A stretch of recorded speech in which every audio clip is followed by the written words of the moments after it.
जितनी बच्चियां स्टेज की दुनिया में आना चाहती हैं उनको ये बता दें स्टेज क्या क्या कुर्बानियां मांग के मौका देता है। स्टेज पे नहीं आना चाहिए। सबसे पहले तो इज्जत जाती है। आपकी किसी की नज़र में इज्जत नहीं रहती। फिर आपके पास पैसे हैं तो आप ठहर सकते हैं, अगर नहीं है तो फिर तो ज़लीलो ख्वारी है। कभी उसके पास चले जाओ तो कभी उसके पास बैठ जाओ तो कभी उसके पास बैठ जाओ। क्या प्रोड्यूसरों की ख्वाहिशें पूरी करनी पड़ती हैं? झूठ नहीं कहना। झूठ क्या बोलूं, जो भी आपको जवाब दूंगी आप बोलेंगे सिल्क हर बात अपने पे लेके जाती है, अपने पे लेके जाती आप है, तो अपने नहीं पे ना मुझे आपको मैं दूसरा क्या आप अंधी बहरी गूंगी तो नहीं है ना कि आपको कुछ नजर ना आता हो। मेरे आपके साथ नहीं हुआ साथ तो नहीं आपके नहीं अब्बू पुलिस में थे ना तो आपके साथ नहीं नहीं नहीं हुआ। पापा को तो किसी को पता ही नहीं है, ये आपको बताया है। अच्छा। ये तो किसी को पता नहीं, आपके इंटरव्यू में ये बातें की है मैंने। क्या फिर किसी प्रोड्यूसर की ख्वाहिश पूरी करनी पड़ती है काम लेने के लिए? अच्छा मैं ना एक छोटी सी बात करूंगी आपके साथ।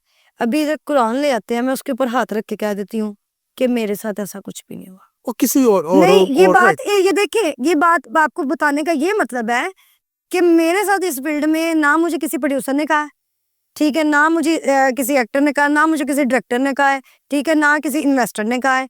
ऐसा नहीं हुआ। इस चीज की कसम पे आ जाते हैं। जिस काम में कमाना उस काम को गंदा करना।